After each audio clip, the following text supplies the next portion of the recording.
안녕하세요. 필기공사 옹쌤입니다. 경찰 공무원 준비하시는 여러분들 반갑습니다. 이번에 이제 경찰 공무원에서 요 직전 시험부터 인적성 유형이 추가가 돼서 그래서 이제 요 내용을 좀 정리를 해드리는 시간인데요. 웹상에 요런 내용들이 좀 없다고 해서 요 내용을 좀 정리를 하게 됐고요. 요거 이제 시험을 보신 분들의 후기를 기반으로 해서 복귀한 것, 그리고 여러분들이 어떻게 공부하셔야 되는 내용까지 좀 함께 준비를 했습니다. 그 내용들 보시면 될 것 같아요. 자, 하나씩 보겠습니다. 일단은 제가 준비한 유형은 최근 시험 기출 9가지 유형을 준비를 했는데요. 9가지 유형이 각각 한 문제씩 나오는 게 아니라 평균 3문제씩 나온다라고 계산을 하셔야 되기 때문에 실제로 여러분들 인성검사 250문항에 쓰는 것 말고 나머지 적성 문항 30문항 중 거의 대부분이 여기에 있는 유형이다 라고 생각하시면 되겠습니다. 자, 그럼 하나씩 볼게요. 일단 제일 첫 번째로요. 언어 파트에 해당하는 부분인데요. 어휘 추리 문제가 3문제, 4문제 정도 나왔어요 라고 하는데 시험 보신 분들 보면은 거의 4문제인 것 같아요. 요 어휘 추리 문항 중에서도 비례식 형태로 나오는 좀 심플한 문제, 그러니까 어려운 문제가 아니라 아주 좀 기본적인 기초적인 지식 문제에 해당하는 것이 나왔다라고 해요. 실제 용어 같은 경우에는 좀 복잡한 용어 말고 경찰들이 쓸 법한 용어 같은 것인데 아주 간단한 용어로 나왔다고는 합니다. 일단은 이게 문장이 제시되고 대체할 수 있는 단어를 고르는 문제라는 유형이 하나가 더 있는 거고요. 첫 번째 비례식 형태로 단어 세트 주어지고 알맞은 단어 찾는 문제부터 먼저 볼게요. 일단 요거 반의어도 있지만 유의어도 있다라는 것, 요 2가지 유형이 함께 존재한다라는 건 좀 기억해 두셔야 됩니다. 일단 여긴 유의어입니다. 보시면 중식이랑 야구라고 해놓고 야구 자리에는 투수가 끼는 거예요. 그러면 이걸 보고 하는 거죠. 아, 야구의 어떤 갈래 중에 야구의 어떤 이 야구를 형성하는 구성하는 것 중에 투수도 있지라고 한다면 중식도 중식을 구성하는 것 중에 해당하는 걸 뭘로 할까? 그렇게 해서 이제 쓰라는 거죠. 냉면 정도를 고민하실지 모르겠습니다만은 명확하게 탕수육이 있으니까 정답을 탕수육으로 고르는 이런 식의 문제. 그래서 이 어휘 추리 문제이긴 한데 이게 지금 이 예시는 유의어로 나왔지만 반의어로도 나올 수 있다는 건 여러분들이 참고하셔야 되겠고요. 자, 그 다음에 두 번째 유형으로는 이제 대체제를 찾는 것. 이런 식으로요. 그러니까 역시나 어떤 기본적인 어휘력은 요구하고 있는 거죠. 생각보다 이 민법이나 경찰학이나 이런 것들은 좀 어려웠지만 암기에 능통하셔서 시험을 잘 봤다 하더라도 생각보다 기본적인 지식들이 없는 분들이 많아서 이런 것들을 시행하고 있지 않나라고 판단합니다. 실무하다 보면은 좀 깜짝깜짝 놀랄 때가 생기는 거죠. 그래서 이제 이것이 시험이 적용이 된 거고, 사실은 지금 도입이 됐다 하더라도 큰 비중은 아니니까 그렇게 크게 걱정하실 부분은 아닙니다. 가볍게 보시면 된다고요. 그래서 이렇게 이미 그의 손이 미치지 않는 곳으로 이동했다. 여기서 말하는 손에 가장 적절한 대체어를 찾는 거고 영향이 되겠죠. 하나씩 넣어보시면 되겠죠. 이렇게 어휘 추리하는 방식의 문제로 이제 2가지, 처음에 어휘 추리 2가지 유형이 있고요. 이걸 이제 한 개 유형으로 본 겁니다. 그 다음에 두 번째 논리어. 문장 배열하기요. 문장 배열하기는 3문제라고 모두 시험 보신 분들이 공통적으로 응답을 하셨으니까 3문제일 거라고 기대를 하고 좀 보시면 될 것 같고요. 애초에 유형을 한 10개에서 11개 정도 정해놓고 출제한 시험이다 라고 생각하고 보시면 되겠습니다. 문장 배열은 뭔지 아실 겁니다. 이미 이 말만 보셔도 아실 텐데 그래서 조금 더 얘기해 보자면 여기 수능 국어 비문학 문장 배열이랑 동일한 유형입니다. 문장을 순서에 맞지 않게 랜덤하게 주고요. 여러분들이 전체 내용을 보시고 알맞은 순서를 찾기입니다. 단순하게만 생각하면 문장 읽어서 순서 바꾸는 거는 그렇게 어렵지 않을 거야 라고 할 수는 있을 텐데 문제는 뭐냐면요. 1분 내에 풀어야 된다는 거죠. 계속 이걸 염두에 두고 여러분들이 들으셔야 되는 게 30분 동안 30문제를 푸는 겁니다. 그러니까 이게 문장을 읽고 순서를 배열하기에 1분은 사실 되게 애매할 수 있어요. 그래서 속독이 많이 필요하고요. 문장 배열은 단순히 속독으로 끝날 게 아니라 접사라든지, 그러니까 맨 마지막에 그러죠. 그러므로 라면서 결론을 낸다든지, 이제 어떤 그런 뭐 부사, 형용사들에 대한 특징에 따라 문장의 앞에 붙은 뒤에 붙은 그 단어에 따라 얘가 어디에 갈지가 어느 정도 결정되는 그런 특징들이 있죠. 그것들을 공부하셔야 되는 부분이 됩니다. 실제로 출제 지문은 김춘추의 일대기, 식물의 세포와 나무의 나이테 형성 과정 등이 나왔다고 하는데 어때요? 경찰이랑 상관이 있습니까? 없죠. 원래 적성의 특징은 경찰과 상관없는 것입니다. 그냥 정말 능력치를 측정하는 거거든요. 얼마나 스마트한지 정도를 측정한다고 보시면 좀 심플한 이해가 되실 것 같아요.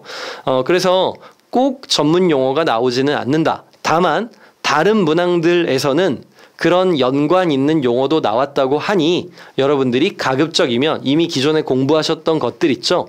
그런 문장들이나 이런 것들도 다시 한번 좀 보시면 좋긴 하겠죠. 그렇다고 지금 경찰학을 다시 열어보시라는 건 아니고요. 기본적으로 경찰 공무원 준비를 하시는 분들이 알아야 될 내용들을 담고 있는 사설, 기사들은 많이 보시는 게 좋겠다는 얘기입니다. 자, 다음이요. 그 문제를 볼게요. 요 문제가 요런 형식입니다. 가나, 다라, 마 이렇게 해놓고 자, 이제 여기서 맞는 순서를 찾아주세요 라는 형식을 얘기하는 거고요. 요 문제 잠깐 멈춰놓고 풀어보시면 좋을 것 같아요. 여러분들이 뭐 잠깐 멈춰놓고 푸실 테니까 저는 여러분들이 푸셨다고 생각하고 정답은 보여드릴게요. 정답은 2번입니다. 여기서 특징만 좀 잡고 갈게요. 지금 제일 앞에가 나고요. 제일 뒤에가 라입니다. 맨 앞과 맨 뒤 문장의 특징은 좀 익혀두세요. 보통 보시면은 맨 앞과 맨 뒤의 특징들이 되게 좀 명확하게 나타내는데요. 결과적으로 이제 병역을 기피한 자들과 똑같은 의미에서 조세 도피자라고 부르는 것이 옳다라고 어떤 결론을 내놨죠. 보통 마지막이 결론을 내는 것이고요. 그 다음에 제일 처음에는 일단 도입부로 던져주죠. 화두를 던져줍니다. 우리가 세금에 대해 일반적으로 갖는 인식은 억울하게 뜯긴 돈인 경우가 많고 그래 탈세자들에 대해서도 굉장히 관대하다. 뭔가 이제 화두를 던지고 시작을 하죠. 그 중간에 있는 것들은 앞에 어떤 내용이 나오지 않으면 좀 생뚱맞은 그런 내용으로 형성되어 있기 때문에 봤을 때 단독 문장이어도 무리가 없겠다 싶은 것이 제일 앞으로 가는 게 특징이 되겠죠. 자, 그리고 요 다음 내용. 여기 이제 세 번째 유형인데요. 역시 언어에 해당합니다. 뭐 제가 좀 길게 얘기할 부분은 아니에요. 근데 조건 추리는 뭐 사실 언어라기보다는 논리라고 보는 게 맞을 것 같아요. 요 조건 추리가 2문제가 나왔다고 하는데 어떤 분들은 또 3문제가 나왔다고 하는 걸 보니 요게 또 2문제, 3문제에서 왔다 갔다 할 것 같습니다. 그러니까 4문제가 있으면 3문제도 있고 해서 계속 평균 3문제 정도를 맞추는 것 같기는 합니다. 제시된 조건 참고해서 진실과 거짓 가리기. 이거는 삼성 지사트에서 많이 나오는 유형이죠. 그래서 삼성 지사트로도 충분히 하실 수 있는데 이런 문제를 풀 때에는 그러니까 실수만 하지 않으시면 돼요. 보통 공무원 준비하시는 분들은 아주 스탠다드한 풀이에 좀 익숙한 분들이 아닐까라고 생각을 하고요. 그래서 조금 더 스마트한 풀이를 여러분들이 하실 필요가 있겠다는 걸 얘기해 드리고 싶은 건데 무슨 소리냐면 가장 정석적으로 푼다면 결국 이 내용을 다 정리해서 정확히 답을 고르고 여기서 정답을 체크하는 게 맞겠죠. 하지만 적성입니다. 심플하게 풀어줘야 되니까요. 어떻게 하는 게 맞냐면 선택지를 활용하시는 게 맞고요. 그냥 거꾸로 이 문장을 놔두고 1번부터 적용하는 겁니다. 이 문제에서 이러잖아요. 단 한 사람만이 진실을 말하고 있고요. 범인을 골라달라고 했죠. A가 범인이라고 결정해놓고 시작을 하는 겁니다. 그러면 A가 범인이야는 B는 진실이 될 거고요. A는 거짓이 될 거고요. 이렇게 거꾸로 흘러가는 거죠. 그렇게 해서 찾는 방법이 있을 거라는 겁니다. 실제로 그런 방식을 택하셔야만 할 거예요. 진실과 거짓, 적성형 문제는 그래야만 할 겁니다. 여러분들은 전체 30문항 중 70에서 80% 사이를 맞추시는 걸 목표로 하시면 충분히 여러분들의 그 뒤에 면접에서 사용되는 이 참고 자료로 이게 사용되죠. 충분히 좋은 결과로 사용이 될 거고요. 그러니까 부담 갖지 마시고 30문제 모두가 아니라 이 중에서 21문제 정도를 1차적인 목표로 하시고 문제를 푸시면 됩니다. 그러니까 하나하나 적용할 때 1분이 조금 넘어가도 괜찮을 거란 얘기죠. 이렇게 되고요. 자, 이 문제 실제로 했을 때 몇 번이 답이냐? 여기 C 넣어 볼게요. 자, C. C를 범인이라고 정하겠습니다. 자, 그럼 이제 제일 처음부터입니다. A, B가 범인이야. 거짓말이네요. A가 범인이야. 거짓말이네요. 범인인 사람은 진실을 말하고 있어 라고 얘기했습니다. 지금 C가 범인인 사람은 진실을 말하고 있다고 했는데 C가 얘기하는 거는 C 본인에 대한 얘기가 되겠죠. 우선 여기부터 봅시다. C가 범인이야. 얘는 진실입니다. 그죠? 얘는 진실이에요. 얘가 말한 대로 얘가 진실을 얘기했는데 D가 범인입니까? 아니죠. 이거 거짓이죠. 그리고 A 또는 B가 범인이야. 거짓이죠. 어때요? C를 대입해서 맞는 말이 되죠. 한 명만 진실을 얘기하고요. C가 범인이고요. 모두 맞는 말이 되죠. 이런 식으로 거꾸로 넣어보셔야 됩니다. 그래서 참 거짓, 진실 거짓 찾는 문제는 거꾸로 선택지를 넣어보는 걸로 빠르게 풀어본다. 정답이 5번이면 어떻게 라고 걱정하실 필요는 없습니다. 실제로 지금 제가 이제 C만 넣어드리긴 했는데 사실은 여러분들이 제일 처음에 A를 넣으면서 둘 중 하나가 진실이네, 둘 중 하나가 범인이야, 이런 식으로 되게 되면 A, B는 빨리 떨어지게 된다는 거죠. A 하나만 해봐도 B가 안 된다는 걸 알게 될 거고요. 바로 C로 넘어오시게 될 겁니다. 이런 걸 깨달으시는 게 중요하죠. 자, 그 다음이요. 지금 이제 네 번째 몽타주인데요. 사실 몽타주는 지금 제가 보여드릴 문항보다는 훨씬 더 심플하게 되어 있습니다. 몽타주가 제시되고 이 변장한 범인을 찾는 문제 혹은 범인이 아닌 걸 찾는 문제 이런 식으로 등장할 수 있는데 이건 닮은 도형 찾기, 닮지 않은 도형 찾기, 같은 도형 아닌 거 찾기 이런 식으로 변화되는 형태로도 출제가 가능하죠. 일단 몽타주 같은 경우에는 아주 심플한 몽타주가 나오지 엄청난 몽타주가 나오진 않습니다. 일단 제가 준비한 거는 FBI에서 예전에 나왔다는 몽타주 기준으로 해서 좀 선별을 해봤는데요. 이거 한번 잠깐 시간 1분 정도 놓고 풀어보시고요. 제가 좀 강조하고 싶은 게 있습니다. 사실 몽타주가 실제로는 이거보다 훨씬 더 쉽게 나오긴 했는데요. 단순하게 생각하시라는 거예요. 실제 몽타주를 그릴 때 실물 기반으로 그리게 되면은 사람이 절대 변화할 수 없는 부분들을 변화시킨 걸 다른 사람으로 잡죠. 지금 보시면 사람의 인상에서 사실은 변장해도 가능하겠으나 실제로 5번이 정답이었다고 해요. 이게 그러니까 실제로 여기가 같은 인물입니다. 이 같은 인물이 변장했을 때 나오는 인물이고 이게 다른 인물에 대한 몽타주입니다. 이거는 너무 좀 고난이도였다면 제가 여러분들한테 강조하고 싶은 건 왜 이걸 보여드렸느냐? 너무 깊게 고민하지 마시고 직관적으로 딱 봐도 이건 진짜 변화가 큰데 하는 부분에서 따라가시라는 거고요. 몽타주를 여러분들이 간단하게 그냥 이런 느낌으로 그리는 거 있잖아요. 전 그림 정말 많이 못 그립니다. 이런 식으로 만약에 몽타주를 그린다고 하면 보통 우리가 그림을 그릴 때 여기서 뭘 변화를 줄까라고 할 만한 부분들이 명확하죠.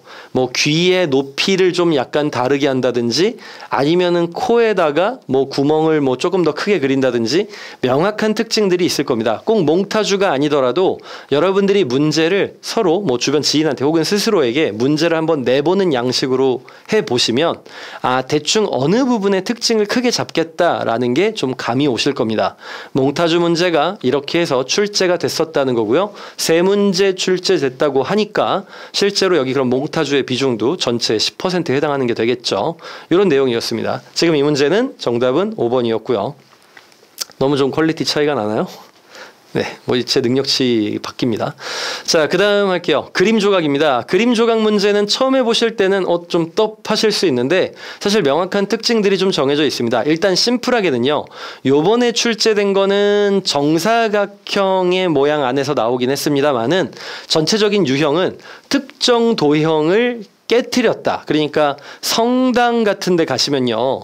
그 벽화, 그 유리창에 그림 그려져 있죠.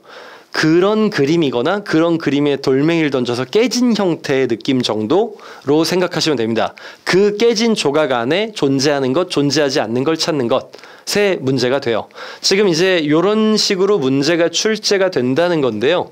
자, 그럼 이런 문제를 풀기 위해서 뭘 해야 될지를 얘기를 해야 되는데 우선은 아무 설명 듣지 말고 일단 문제를 먼저 한번 살짝 1분 동안에 풀어보시거나 찍어보시고요. 그 다음에 제 설명을 들어보세요. 일단 먼저 잠깐 멈춰놓고 풀어보시고 제가 이제 설명을 좀 해볼게요. 우선은 조각 찾기 문제는 아주 심플한 원칙을 따라갑니다. 제일 첫 번째 순서 모서리. 처음에 모서리에서부터 먼저 찾아 나갑니다. 모서리에 있는 모양을 우선순위로 가려내시란 얘기예요. 있는 도형을 찾든 없는 도형을 찾든 말이죠. 두 번째, 자, 이게 중요합니다. 전체에서 희소한 형태요. 희소하다는 게 무슨 소리냐면 이 문제에 나와 있는 도형이 직선이 많으면 곡선이 희소한 거고요. 곡선이 많으면 직선이 희소한 겁니다. 그리고 이런 직선이 많으면 이런 직선이 희소한 거죠. 그러니까 문제에서 요렇게 하나 있으면은 여러분들은 요런 라인을 따라가는 도형을 먼저 보시라는 거죠. 그래서 희소한 도형부터 먼저 선별하는 것.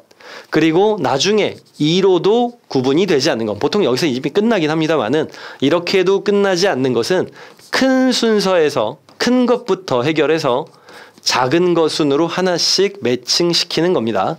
이렇게 보시면 돼요. 이게 일단 풀어주는 순서고요. 여기에 기본적인 룰이 있습니다. 이 룰 얘기도 좀 할게요. 도형을 볼 때 이 정답은요. 정답은 기본적인 룰이 있는데 일단 뭐가 있냐면 일단 제일 첫 번째 여러 조각의 이 결합을 좀 지우고 다시 할게요. 자, 첫 번째 심플하게 쓴다면 결합을 허용하는지, 두 번째 크기 유지를 원하는지, 크기를 유지하지 않는지, 세 번째 회전 존재하는 도형은 맞는데 회전을 허용해서 여기 선택지를 그려놨는지 회전을 허용하지 않는지. 일단 스탠다드한 건요. 결합 허용하는 거 맞고요. 크기 똑같이 나오는 게 일반적이고요. 회전은 허용하지 않는 것. 이게 거의 국룰입니다. 그러니까 여러분들이 이거는 문제에서 언급을 해주든 해주지 않든 기본적으로 이거를 사실은 언급하지 않으면 이걸 체크해야 된다라고 생각하시고 문제를 푸셔야 돼요. 당연히 이 문제는 결합은 허용했고요. 크기 유지했고요. 회전은 허용하지 않았습니다. 정확히 이 국룰의 이 조건을 따라가는 게 일반적이기는 해요. 자, 그러면은 이 문제에서 찾을 때 이제 하나씩 찾아본다고 해볼게요. 일단 제일 첫 번째 모퉁이 모양이라고 했는데 모퉁이는 90도의 모양이 큰데 여기는 삼각형도 있습니다. 자그만하게. 여기도 90도가 있고요. 자, 일단 90도를 가지는 모양을 먼저 보니까 1번이요. 이 모양 어디 있습니까? 여기 있죠. 있습니다. 문제 없네요. 1번 오케이. 무리 없고요. 자, 두 번째 이제 모퉁이 모양을 보려고 하니까 90도가 있는데 여기 90도 요 모퉁이에서는 이 곡선이 없습니다. 그래서 이제 빼고요. 두 번째 희소한 모양을 따라갈게요. 자, 희소한 모양. 여긴 직선이 많습니까? 곡선이 많습니까? 곡선이 많죠. 곡선이 요렇게도 하나 있고요. 요렇게도 하나 있습니다. 결국에는 저 곡선 라인에 있는 걸 우선순위로 보는 게 좋겠는데 보니까 곡선이 2번에 곡선이 있어요. 아주 미세하지만 이렇게 돼 있습니다. 요 라인은 어디 있어야 돼요? 곡선 중에서도 요 라인들 중에 위쪽에 있을 겁니다. 곡선의 위쪽. 위쪽 중에 여기 조그마한 놈 보이시나요? 바로 요 놈이 2번이죠. 그러니까 2번도 뺄게요. 일단 1번도 정답에서 배제할게요. 2번도 뺄게요. 자, 그 다음에 또 곡선 먼저 보죠. 5번이요. 내려가는 곡선이죠. 내려가는 곡선이니까 요쪽 라인에 있겠죠. 어때요? 요 모양 여기 있네요. 요 내려가는 라인에 여기서 보기엔 좀 무리가 있겠고요. 요 밑에 모양이라고 하는 게 맞겠죠. 비율까지 딱 맞는 게. 오케이, 얘도 뺄게요. 자, 이제 마지막으로 희소한 모양이라는 것의 나머지 형태, 곡선만 희소한 게 아니라 여기 직선도 보시면 좀 지워놓고 볼게요. 이들이 아니라는 건 일단 먼저 골라냈고요. 지금 보시면 곡선이 가로선도 꽤 있고요. 세로선은 3개, 4개까지 있네요. 그리고 우상향도 많이 있는데 좌상향은 여기 하나입니다. 좌상향을 가지는 게 희소한 나머지 모델이 되겠죠. 자, 지금 보니까 4번도 좌상향이 있고 3번도 좌상향이 있는데 특이한 건 3번은 좌상향이 2개라는 겁니다. 여기에 있는 좌상향이 2개가 될 가능성은 이 곡선의 마무리 부분 정도가 될 텐데요. 여기 있는 것들의 결합으로 마름모는 나올 수가 없죠. 아무리 봐도 여기 위에도 그렇고 이런 형태를 보더라도 간격이 맞질 않는 거죠. 그래서 실제 3번은 존재하지 않는다. 보통 희소성으로 거의 정답을 냅니다. 이게 빨리 하시면 30초, 40초 때에 금방 끊어내실 수 있습니다. 제가 지금 이제 천천히 한 번씩 설명을 드렸지만 사실은 처음 볼 때부터 대부분 모퉁이는 그냥 거의 직관적으로 바로 매칭을 하실 거고요. 희소성에서 정답일 것 같은 것이 한두 개가 아마 골라질 거고 그거 고르는데 시간을 거의 대부분 쓰시고 넘어가시게 될 거예요. 정답은 3번이었습니다. 자, 그 다음이요. 요게 이제 6번째 유형입니다. 이 문제가 2문제 나왔다는 분들이 있었고 3문제 나왔다는 분이 있었는데 2문제는 확신을 하셨고 3문제는 좀 긴가민가요 라고 하셔서 2문제요 라고 정확히 정해놨고요. 수리 방정식 형태인데 이게 실제로 경우의 수를 표방하는 건지 방정식을 표방하는 건지 좀 헷갈렸던 분들이 있었던 반면 2가지 유형이 다 나왔다고 하시는 분이 있어서 2개 유형을 준비했습니다. 일단 첫 번째는 방정식 형태인데요. 여러분들이 기억하셔야 될 게 있습니다. 원래 기본 원칙은 이게 맞아요. 연립방정식을 이용하는 게 기본 원칙인 게 맞습니다. 원래는요. 근데 실제 여러분들은 지금 인적성을 푸시는 거고요. 30분 동안 30문제를 푸시는 거기 때문에 이 연립방정식 유형은 선택지를 활용하는 것.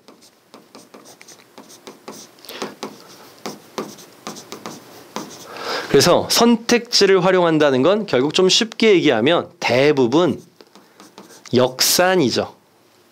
선택지를 직접 골라서 넣어보시는 걸 해보시란 얘기입니다. 인적성에서는 경우의 수도 나왔기 때문에 제가 지금 2가지를 좀 준비했습니다. 보여드릴게요. 일단은 요 문제고요. 역시 잠깐 멈춰놓고 문제를 풀어보시고 설명을 들으시면 좋겠는데요.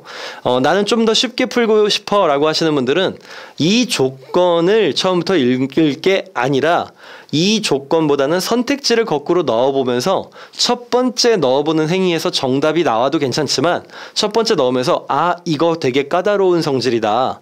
다음부터는 이거부터 넣어야지 하는 걸 고르신 다음에 또 역산을 해보시는 것도 좋습니다. 문제를 한번 풀어드릴게요. 일단은 제일 첫 번째 것부터 시작을 하는 겁니다. 그래서 제일 처음에 각 자릿수는 0부터 9 사이의 숫자를 사용한다. 뭐 당연하겠죠.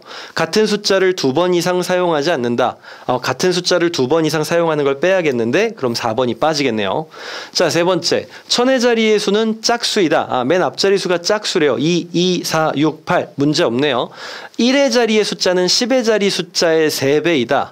자, 1의 자리는 10의 자리 3배. 여기 3의 3배. 1의 3배, 1의 3배, 2의 여기는 어차피 빠졌고요. 3배. 다 문제 없네요. 여기까지 진짜 전혀 문제가 없죠. 가장 큰 수와 가장 작은 수의 합은 나머지 숫자의 합의 2배이다. 되게 까다로운 형식이죠. 가장 큰 수와 가장 작은 수. 1번을 보니까 가장 큰 수랑 작은 수는 1과 9, 9랑 1이요. 더하면 10이고요. 나머지 숫자의 합의 2배이다. 맞네요. 2랑 3을 더하면 5니까 5의 2배 맞네요. 이것도 맞았어요. 1번 괜찮습니다. 자, 그 다음에 마지막 조건. 1000의 자리의 수와 100의 자리의 수의 차는 2 이하이다. 1000의 자리랑 100의 자리의 차이, 2랑 1의 차이는 1이요. 맞죠? 맞습니다. 1번엔 무리가 없네요. 그럼 이 나머지 두 조건에서 나머지들이 다 갈렸다는 얘기죠? 한번 볼까요? 자, 여기 두 번째 보겠습니다. 가장 큰 수와 가장 작은 수의 합은 나머지 숫자의 합의 2배이다 라고 얘기하는 것에서는 무리가 없습니다. 왜냐하면 9랑 1, 2랑 3. 근데 마지막 조건 1000이랑 100의 자릿수의 차는 2 이하라고 했는데 보니까 2랑 9는 차이가 7이 나요. 안 됐던 거죠. 이런 식으로요. 2 이하라고 해서 여기도 2 이하가 맞고 여기는 2 이하가 내가 빠지고 다시 또 여기서 제일 큰 숫자랑 제일 작은 숫자 합은 5인데 나머지는 5니까 역시 안 되고요. 만족하는 건 하나밖에 없었죠. 1번입니다. 이걸 방정식을 세워서 찾는 것에 익숙하셨다면 이런 스탠다드한 풀이에 익숙하셨다면 이제부터 스마트한 풀이는 선택지를 먼저 반영해서 푸는 거라는 것. 이걸 기억하시는 겁니다. 그렇게 해서 1분 내를 기대하셔야 돼요. 자, 다음 문제 볼게요. 이 문제는 경우의 수입니다. 똑같이 비밀번호 문제이긴 한데 이번에는 경우의 수를 따지는 문제가 나온 거고요. 경우의 수를 따지는 것은 여러분들이 요 중학교 2학년 2학기에 있는 경우의 수 부분도 있고요. 고등학교 2학년에 올라가서 다루게 되는 확률 있죠. 확률과 통계, 확통이라고 하는 거 있잖아요. 요 교재에 있는 거 둘 중에서 분명히 공부를 하실 부분이 있는데 적성 때문에 요 한 문제나 두 문제 때문에 이걸 공부하시진 않을 것 같긴 해요. 하지만 완벽을 기하시는 분들이라면 저는 요 고등학교 2학년 확통에서 경우의 수 부분, 순열 조합 부분 정도만 학습하시면 된다라고 생각합니다. 문제 해볼게요.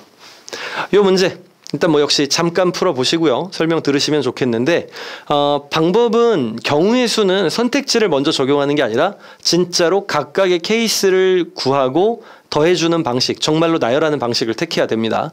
그러니까 진짜 뭐 비밀번호를 나열하는 건 아닐 거예요. 여기 지금 보시면 제일 앞 두 자리는 6, 0이다. 숫자 카드 문제, 비밀번호 문제는 이렇게 모르는 자리를 빈칸으로 잡는 게 좋습니다. 그래야 좀 계산하기 편할 거고요. 여기 모든 자리수의 합은 9다. 앞에서 세 번째와 다섯 번째 자리는 같은 수이다. 앞에서 세 번째랑 다섯 번째는 같은 수다. 여기를 A라고 할게요. 0은 2번 사용되었다. 0이 여기 있으니까 0이 여기 있는 경우 그리고 B이거나 아니면은 B가 여기 있고 0인 경우가 있을 겁니다. 자, 당연히 숫자는 이제 여기서 0은 2번 사용됐으니까 1이 아닌 나머지 숫자가 사용이 될 건데요. 지금 보시면 모든 자릿수의 합은 9라고 했기 때문에 A, B의 합이 몇이 나와야 돼요? 3이 나와야 됩니다. 왜냐하면 모두 더해서 9니까. 근데 그럼 뭐예요? 여기가 모두 다 1일 수밖에 없죠. A가 1인 것도 맞고 B가 1인 것도 맞는데 중요한 건 뭐다? 여기에 0이고 1일 수도 있지만 여기가 1이고 0일 수도 있다. 케이스는 두 가지가 되겠죠. 그래서 정답은 몇 가지? 1번 2가지가 되겠습니다. 이런 식으로요. 그래서 비밀번호 찾기 문제가 조건형도 있고 요 계산 형태로도 있고, 그러니까 조건은 그대로 주어졌는데 조건을 그대로 반영하는 형태와 이걸 만족할 수 있는 모든 경우를 구하는 문제 두 가지로 나왔다는 것 기억하셔야겠습니다. 자, 그리고 다음 유형이요. 전개도 유형입니다. 이 전개도 유형 같은 경우에는 지금 지사트에는 나오고 있지 않아서 삼성 지사트의 어떤 모의고사나 이런 걸로는 보는데 좀 한계가 있는 유형입니다. 일단 기본적으로 전개도 유형은 대기업의 인적성에서 많이 사용되고 있는 방식이고요. 그냥 전개도라고 유튜브 같은 데만 검색하셔도 사실은 꽤 많은 자료들이 있기는 하죠. 기본적으로 여러분들이 전개도가 제시되고 나올 수 없는 그림을 찾는 문제라는 걸 인지하고 시작을 하시는 게 중요하겠고요. 나올 수 있는 그림 말고 나올 수 없는 그림 위주로만 내고 있기 때문에 틀린 그림 찾기라고 생각하시면 됩니다. 이런 문제를 풀 때 여러분들이 하셔야 되는 사전 지식이 있습니다. 그 내용을 좀 살짝 얘기해 드릴게요. 우선 전개도 문제는요. 이렇게 정육면체의 전개도라고 하면 뭐 대충 뭐 이런 느낌 아닐까요? 자, 요 정도로 얘기할게요. 너무 성의 없다. 진짜 너무 성의 없다. 자, 좀만 성의 있게 얘기할게요. 네. 요걸로 얘기하겠습니다. 너무 성의 없었네. 자, 이걸로 해볼게요. 이렇게 전개도가 나오면 단순하게 이걸 보고 자, 얘는 어떻게 하지? 다 접어서 돌리나? 이렇게 하지 마시고요. 전개도는 요걸 기억하셔야 됩니다. 회전 가능인데 이 회전 가능이 어디까지 되는지 유효한 회전은 어떻게 해야 되는지를 얘기해 드릴게요. 이게 무슨 소리냐면 여러분들이 문제를 풀 때 지금 1번 문제를 보시면 요 그림 좀 난해하게 보실 수 있는데 여기 천정에 사선이 있는 겁니다. 그리고 여기 평행선도 있고요. 여기 색칠된 것도 있죠. 그 말은 여러분들이 사선이 있는 그림, 색칠된 그림, 그리고 색칠된 것의 옆에 평행한 라인으로 그려진 이 그림이 모인 걸 기준으로 이 문제를 풀어야 된다는 얘기가 되거든요. 그럼 얘네들이 같이 모여 있어야 계산하기가 좋겠죠. 그때 회전을 해야 되는데 어떻게 할 수 있느냐. 회전은, 전개도의 회전은 어느 라인에서 잘랐을 때 그로 인해 잘린 도형이 그 잘린 도형 내부의 각 있죠. 그 각도의 회전 반경만큼만 돌아서 다른 모서리와 결합이 되면 유효한 걸로 칩니다. 회전 가능한 걸로 치죠. 무슨 소리냐면 지금 같은 경우에 1번을 확인하고 싶다라고 한다면 얘를 여기서 잘라요. 자, 자릅니다. 그리고 여기도 잘라낼게요. 자, 자릅니다. 그래서 어떻게 할 거냐면 요 도형은 여기다 붙일게요. 그리고 얘를 옆으로 굴릴게요. 어때요? 90도 돌아도 모서리랑 만나죠. 또 90도 돌아도 모서리랑 만나죠. 그러니까 여기다가 이렇게 설치해 놓고 하셔도 되겠고요. 색칠된 걸. 아니면 여기다가 색칠된 걸 놔둬도 되겠죠. 어쨌든 어떻습니까? 요 직선이랑 평행 관계도 보여주고요. 그 다음에 여기 색칠된 부분에 여기 대각선이 색칠된 부분의 끝으로 가는 것까지, 색칠된 부분의 끝으로 가고 평행이라는 것까지 모두 만족하죠. 관계를 볼 때는 그래서 회전 가능한 반경을 인지하는 게 중요합니다. 다시 한번 강조할게요. 잘라서 내부의 각만큼 회전해서 다른 모서리랑 결착이 되면 유효한 겁니다. 그만큼의 이동은 인정하는 거예요. 그래서 여기 있는 그림을 찾을 때에도 그냥 찾는 게 아니라 제시된 그림이 될 수 있게 얘네들을 이동해서 보자라는 것. 이게 중요하죠. 뭐 예를 들어서 3번도 한번 되는지 볼까요? 3번 지금 어때요? 요 두 개 선입니다. 그럼 딱 그냥 요 세 개의 관계 자체로 보면 되죠. 이건 이동할 필요가 없겠네요. 어떻습니까? 같이 결합하게 되면 하나는 어쨌든 색칠한 부분을 찌르고 있고요. 하나는 평행하고 있습니다. 그러니까 하나는 찌르고 있고요. 하나는 평행하다. 그리고 평행한 놈은 나머지 직선을 찌르고 있죠. 그러니까 어때요? 셋의 관계 괜찮습니다.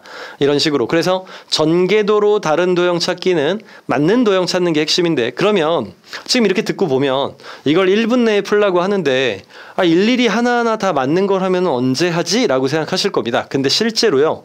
지금은 제가 하나하나 좀 집중하는 느낌으로 설명을 드렸는데, 사실은 여기를 다 봤을 때 대표가 되는 도형이 하나가 나오죠. 딱 보셔도 1번, 2번, 3번, 5번에서 모두 색칠된 도형이 나왔죠. 그러면 색칠된 도형의 테두리에 가는 것들이 딱 결정이 되죠. 그리고 마지막에 마주보는 게 결정이 되죠. 그러면 색칠된 것 기반으로 나머지 도형과의 관계는 사실은 파악이 금방 될 거라는 겁니다. 이미 처음부터 얘랑 얘를 파악했다면 사실 두 번째 도형에서 얘는 이미 있는 것이고 나머지 도형을 본다라고 보는 게 맞겠죠. 아니죠. 요렇게 보겠죠. 요렇게 보고 나머지 도형을 본다. 그래서 사실은 그렇게 오래 걸리지 않는, 지금 같은 경우에는 어느 놈이 정답이냐면 4번인데요. 4번인 이유가 주류가 아닌 비주류라서 4번인 게 아니고요. 결합 관계가 이상해서 그렇습니다. 자, 이제 여기서 잠깐 요 푸는 순서를 말씀드릴게요. 전궤도 문제를 풀 때는요. 회전 아시죠? 유효한 회전만 하시는 겁니다. 그 다음에 두 번째는요. 결합 관계요. 그러니까 결합 관계라는 게 무슨 소리냐면 그냥 결합이라고 쓸게요. 그러니까 어느 도형과 어느 도형이 어떻게 만났지라고 보는 거예요. 그리고 그 다음에는 점과 점이요. 복잡한 그림은 점과 점으로 인지해 주세요. 지금 같은 경우에 점과 점으로 인지하면 되는데 이 도형을 봤을 때 사실 얘를 그대로 살리는 것보다 이렇게 중간에서 갔다 이렇게 갔다 하는 얘들이 누구랑 만난다를 찾는 게 훨씬 더 합리적일 거고요. 지금 보시면 여기서 중간 대각선짜리가 누구랑 만나냐 이거예요. 이 중간 대각선은 누구랑 만나고 있죠? 얘랑 만나고 있죠. 얘는 여기 올 겁니다. 왜요? 뭔지 아시죠? 회전이 되니까 90도 회전이 되니까 일로 굴러왔을 때 어때요? 이 대각선이 얘랑 만나고 있나요? 만나고 있지 않죠. 결합 관계를 보고선 틀렸다는 걸 알 수 있다는 얘기입니다. 생각보다 아무 그림도 그려져 있지 않은 것과 뭔가 대단히 심플한 그림이 그려져 있는 관계를 찾는 게 훨씬 쉬울 수도 있어요. 되려 그림이 그려져 있는 것보다 안 그려진 게 쉬울 수 있다는 얘기입니다. 자, 그렇게 해봤고요. 그 다음 유형입니다. 8번째로 도형 추리죠. 도형 추리 같은 경우에는 3 곱하기 3 행렬의 형태로 나왔는데 여기 사용되는 성질이 회전, 대칭, 반전, 추가, 제거의 성질을 사용해서 내고 있고요. 이걸로 도형을 추정하는 문제를 내고 있습니다. 5가지만 보면 되느냐? 조금 더 디테일하게 들어가면 사실 회전이라고만 해놨지만 회전 반경의 이동도 염두에 두셔야 됩니다. 그러니까 이동이라고 말하기도 뭐하고 회전이라고 말하기도 뭐한 그런 움직임이 있거든요. 예를 들면 도형을 이렇게 그렸을 때 여기 색칠되어 있는 놈이 요 옆에 영역으로 넘어간다 그러면 이동이라고만 하기에도 좀 뭐하고 회전이라고 하기에도 좀 애매한 형식을 가지고 있죠. 그래서 회전 또는 이동이라고 함께 좀 생각하시고요. 회전, 대칭, 이동, 반전, 그리고 그러니까 회전, 이동 같이 들어간 겁니다. 대칭, 반전, 그리고 추가랑 제거라고 해놨는데 밑도 끝도 없이 추가 제거는 하지 않습니다. 추가랑 제거를 할 때에는 결합했거나 뭔가 닮은 부분이 있거나 할 때 그때 추가나 제거를 하니까 어떤 결착에 의해서 결합에 의해서 이루어질 거다라는 기대를 가지고 보셔야 돼요. 추가나 제거를 볼 때는요. 그리고 여기에 추가로 회전 또는 이동은 혼자만 하는 게 아니라 회전과 반전이 함께 이루어지기도 하고요. 그리고 대칭과 반전이 함께 이루어지기도 합니다. 그러니까 요거랑 요거요. 2가지도 추가로 보셔야 됩니다. 총 몇 가지 성질을 보시는 거죠? 7가지를 보시는 겁니다. 7가지를 보시는 거라는 것. 자, 그러면 요 문제 잠깐 화면 멈춰놓고 한번 풀어보도록 하시고요. 풀어보셨겠죠? 저는 설명을 해볼게요. 일단 이 문제의 블록형으로 나왔습니다. 단순하게 회전, 대칭, 반전, 추가, 제거라고만 했지만 블록형이라고 하니까 어디를 기준으로 해야 될지 모르실 텐데 블록형은요. 일반 도형이랑 블록형 두 가지로 좀 구분해 드릴게요. 자, 일반이랑 블록형. 일반형은 일단 스타트가 외부의 도형과 내부의 도형으로 나누면서 스타트를 하고요. 블록형은 처음에 행 단위, 행이 아니면 열 단위, 아니면 4분 단위, 아니면 내부와 외부로 구분합니다. 그러니까 블록형은 시도를 했을 때 보이는 걸로 진행을 하게 돼요. 지금 문제 같은 경우에는 행 단위요. 여기 행 단위, 행 단위, 행 단위로 볼 수 있습니다. 이게 지금 어떻게 되고 있냐면요. 처음에 행이 여기로 왔습니다. 뭐 한 거예요? 우측으로 한 칸, 아래로 한 칸. 다시 또 여기 요 행 단위가 어떻게 됐죠? 우측으로 한 칸, 아래로 한 칸 내려왔죠. 어떤 느낌인지 아시겠죠? 나머지도 똑같습니다. 역시 보시면 요 두 번째 그림도 우측으로 한 칸, 아래로 한 칸. 그래서 여기 왔고요. 요 그림은 우측으로 한 칸, 아래로 한 칸 내려오다 보니까 하나 여기 지금 여기 있었던 게 바깥으로 나가서 요 뒤로 온 거고요. 요 밑에 있는 게 또다시 한 칸 내려가게 되면 이라는 형식으로. 그래서 지금 계속 한 칸씩 밀리고 있다는 거죠. 요겁니다. 그래서 우측으로 한 칸, 아래로 한 칸이 나온 겁니다. 이건 뭐라고 봐야 돼요? 이동이라고 보는 게 맞겠죠. 이동을 사용한 겁니다. 그래서 마지막 그림도 똑같이 요 그림에서 어떻게 해야 된다? 우측으로 한 칸, 아래로 한 칸 갈 것이다. 여기 전체 그림에서 일부분으로 일단 선별해 나가면서 찾으시면 됩니다. 전체 그림 똑같이 그리지 말고요. 여기 지금 보시면은 일단은 뭐 첫 번째 줄로 해볼게요. 첫 번째 줄은 우측으로 한 칸, 아래로 한 칸이니까 결국 요 부분에 있겠죠. 일단은 저쪽 부분에 색칠되어 있는 건 모두 고르셔야 될 겁니다. 근데 그러면 다 있네요. 두 번째, 여기는요. 밑에 줄에 여기랑 여기. 그러니까 두 개랑 하나로 되어 있는 걸 찾아야 되는데 2번도 여기 두 개랑 하나, 여기도 두 개랑 하나 있고요. 그러니까 2번이랑 3번만 남겠네요. 2번과 3번의 가장 큰 차이점은 요 윗부분 보시면 되겠습니다. 제일 아래 칸으로 봐주시면 되겠죠. 결국 이건 어떻게 될 거다. 모두 오른쪽으로 한 칸이니까 빈자리는 요 자리로 갈 겁니다. 물론 윗줄로 가서요. 그래서 우측이 빈 거. 이런 식으로 찾아낼 수 있겠죠. 그렇게 해서 정답은 3번 이렇게 고를 수 있을 겁니다. 자, 이게 도형 찾기요. 이거를 세 문제를 한 문제당 1분씩 풀어낸다는 겁니다. 실제로 이런 거는 그냥 유사 문제 한 30문제 정도만 풀어보시면 그 다음부터는 그래도 좀 느낌이 오실 거예요. 뭐 엄청 많은 문제집 필요 없고요. 그냥 좀 유사 문제 위주로 닮은 도형 찾기. 이건 정확히 G사트, 삼성 GSAT 봉투 모의고사 사시면 있고요.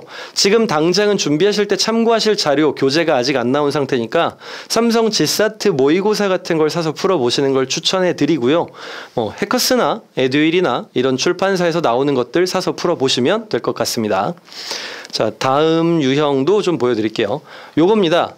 이건 뭐냐면요. 그러니까 도형이 꼭 블록형만 있는 건 아니고 외부 내부를 보는 일반형도 있다고 했죠. 지금 보시면 어때요? 외부랑 내부를 구분할 수 있는 그림으로 되어 있죠. 이럴 때에는 국룰은 아니지만 내부 먼저 보는 걸 추천해 드립니다. 지금 여기 내부를 보면요. 내부가 어때요? 뭔가 되게 오묘합니다. 처음에 봤을 때는 이게 뭐지 싶으실 텐데요. 실제로 이거 뭐 한 거냐면 이 내부가 위로, 그러니까 시계 방향으로 한 칸씩 이동하고 색상도 반전한 겁니다. 이동, 반전이 함께 쓰인 거예요. 내부가. 다시 위로 올라가게 되면 이 부분이 색칠이 안 돼야 되는데 색상 반전한 겁니다. 그래서 내부가 시계 방향으로 한 칸씩 이동, 색상 반전. 외부는 어떨까요? 외부는 반시계 방향으로 이동만 하고 있죠. 다시 볼까요? 여기 시계 방향으로 한 칸 이동, 색상 반전. 또 이게 내려오고 색상 반전. 외부는요. 역시 반시계 방향으로 이동하고 있죠. 그러니까 이 마지막도 어떨 거다. 내부는 이동하고 반전인데 공교롭게도 얘가 이동하고 색상 반전하면 다시 얘가 됩니다. 그래서 얘는 이 자체만 유지가 돼요. 일단 내부 형태가 그대로 유지되는 게 여기 4번에도 있고요. 여기 1번에도 있습니다. 그 다음에 외부는 뭐 해야 돼요? 반시계 방향으로 한 칸씩 이동할 겁니다. 한 칸씩. 그러니까 여기 올라가게 되면 요 모양으로 되겠죠. 뭐 기역자 모양 느낌 정도 되겠네요. 그래서 여기 4번이 정답이 되겠습니다. 이런 식으로 외부랑 내부를 구분하는 문제. 자, 그리고 다음 유형입니다. 이게 이제 마지막 유형인데요. 도식추리입니다. 이건 되게 명확해요. 도식추리는요. 단순하게 연산의 배열, 뭐 연산, 배열, 그리고 뭐 이런 것들만 찾는 거예요. 뭐 대단한 거 나오지 않습니다. 진짜로 그냥 연산이랑 배열 두 가지입니다. 연산과 배열 등등이 아니라 연산, 배열 정도만 나오게 되는데, 여기는 핵심이 뭐냐면 4개 정도의 도형의 성질도 찾아야 되는데 세트 문항으로 2-3개가 나오다 보니까 시간이 정말 부족하게 느껴질 수 있다는 거예요. 처음에는 진짜 좀 벙찌실 겁니다. 제가 이 문제를 보여드리면. 이것 역시 삼성 G사트 추리 파트에 있는 문제랑 동일한 유형이고요. 일단 여러분들이 이런 문제를 풀어보셔야 된다는 건데, 시간은 3분, 잠깐 타이머 멈춰놓고 3분 동안, 그 중에서 2분 동안 이 성질을 파악하고 그 다음 나머지 1분 동안 이 문제를 푼다라고 생각하시고 한번 해보시고요. 체감해 보시면은 사실 이제 대단히 좀 거리감이 있다는 걸 처음에 좀 느끼실 겁니다. 일단 혹시나 풀어보신 분이 있다면 정답 얘기해 드릴게요. 혹시 정답을 스포 받고 싶지 않으시다면 잠깐 바로 좀 넘기셔야 되는데요. 일단 정답은요, 이 문제는 정답 4번이고요. 이 문제를 빨리 풀기 위한 걸 하나 얘기해 드릴게요. 당장 이걸 빨리 풀기 힘드실 거고, 정말 이 문제를 성질 파악하는데 2분만 쓰시려면은 알파벳이 빨라야 되는데 이걸 기본으로 잡아주시면 되겠습니다. A, B, C, D, E, E, J, O, T, Y라는 거를 일단 먼저 외워두시고요. 알파벳을 이렇게 써놓고 문제를 풀면 되지 않을까라고 생각하시는데, 써있는 걸 보고 푸는데도 이 밑에다가 숫자를 써놓고 보고 풀어도 시간이 부족할 거예요. 무조건 바로 즉각적으로 반응하셔야 되고요. 그냥 5 곱하기 5행렬로 쓰게 되면 25개밖에 못 쓰기 때문에 25번째 Y까지밖에 안 써질 겁니다. G가 26이라는 거는 별도로 따로 기억하셔야 되겠고요. 이렇게 써놓고 빨라질 때까지 뭐 하시는 거냐면 빙고처럼 하나하나 이렇게 체크하면서 숫자를 써가시는 겁니다. 얘는 12고 얘는 18이고 이렇게 무작위로요. 얘는 14고 여기는 9고 여기는 8이고 여기는 7이고 여기는 16이고 여기는 22고 이런 식으로요. 이렇게 연습하시라는 겁니다.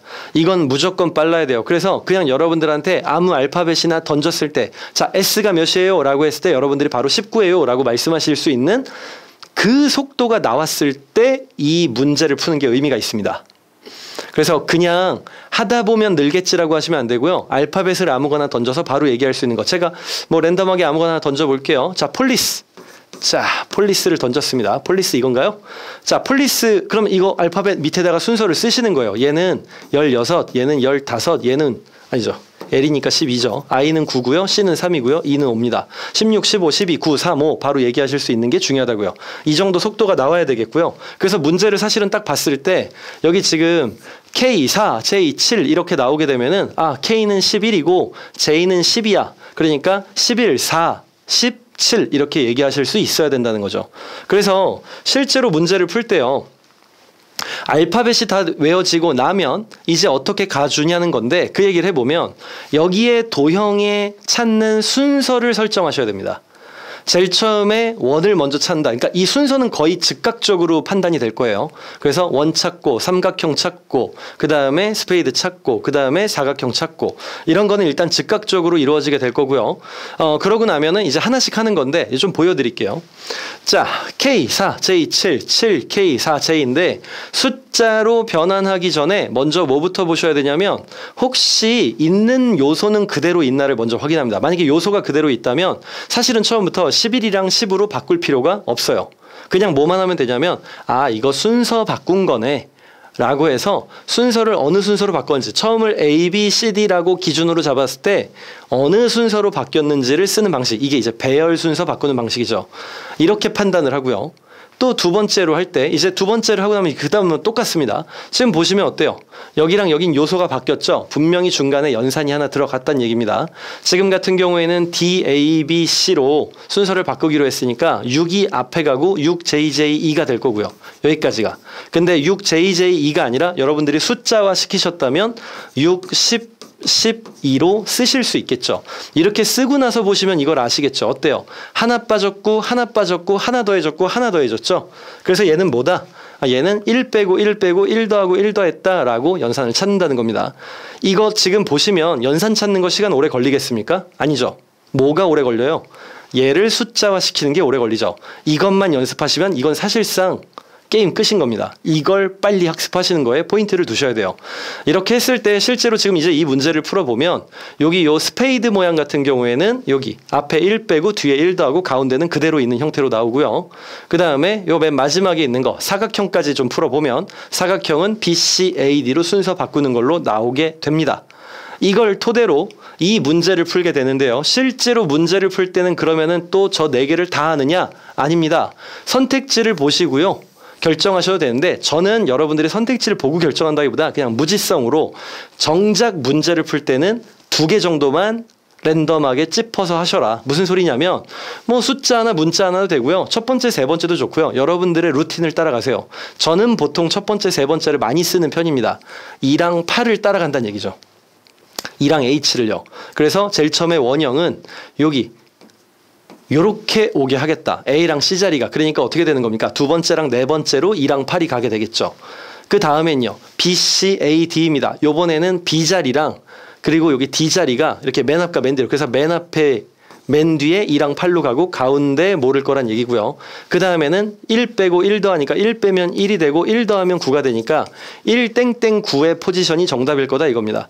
맨 앞에는 1을 의미하고 맨 뒤에는 9를 의미하는 숫자나 문자가 있으면 되는데 1 의미하는 게 몇 번밖에 없어요. 4번밖에 없죠. 그래서 정답은 4번이 됩니다. 실제로 다 숫자화 시켜도 되지만 문제 풀 때는 또 이 와중에 일부만 사용한다는 것. 이걸 기억하셔야겠습니다. 이렇게 해서 전체 출제된 유형 9가지를 좀 정리를 해드렸고요. 이게 사실상 거의 전부라고 생각하시고 하시면 됩니다. 100% 다 맞추지 않으셔도 돼요. 그리고 면접에 활용 자료로만 쓴다고 일단은 나와 있고 시험이 이제 내년 이후부터 확대된다는 얘기도 있으니 우선 당장은 가볍게 준비를 하시고 이번 시험에서 좋은 결과를 얻지 못하셨다면 다음 준비하실 때는 조금 더 비중이 커질 수도 있겠다라는 걸 염두에 두고 하시면 되겠습니다. 일단은 뭐 제가 경찰 공무원에 뭐 능통한 전문가라서 하는 건 아니고요. 저의 전문 분야가 나와서 좀 정리를 해드린 거니까요. 요걸 좀 참고로 하시고요. 그래서 나는 이거 좀 문제를 풀고 싶은데 교재를 어떤 걸 써야 될까요? 라고 하신다면은 삼성 지사트 봉투 모의고사에 보시면 제가 여기 보여드린 유형들, 유사 유형들이 상당히 많이 있을 겁니다. 그거 하나에다가 대기업 인적성 기본서 같은 걸 구입하시거나 아니면 그냥 전개도 유형 같은 거 따로 그냥 인터넷에 검색해 보시면 전개도 유형은 따로 있을 겁니다. 지사트에 전개도 유형과 몽타주 유형이 없거든요. 그러니까 그건 좀 따로 준비하셔야 될 겁니다. 그래서 정리는 3가지. 일단 첫 번째는 지사트 모의고사 참고하시면 좋겠고요. GSAT입니다. 그리고 두 번째는 여기 전개도 유형은 따로 여러분들이 좀 찾아보실 필요가 있겠고요. 그 다음에 세 번째로는 경우의 수 부분은 중학교 2학년이나 고등학교 2학년 수준에서 나오는 것들을 한번 보시면 실제로 여러분들이 보시는 거에 90% 정도는 여기 있는 준비가 다 될 거란 얘기입니다. 일단 수리 파트를 기준으로 좀 더 많이 얘기를 해드렸고요. 언어 파트는 뭐 제가 전문가는 아니라서 그냥 기본적인 스킬 위주로만 말씀을 드렸습니다. 그럼 모두 좋은 결과 있으셨으면 좋겠고요. 저는 또 뭐 좋은 정보가 있으면 다시 가지고 오도록 하겠습니다. 그럼 다른 영상에서 만나요. 안녕.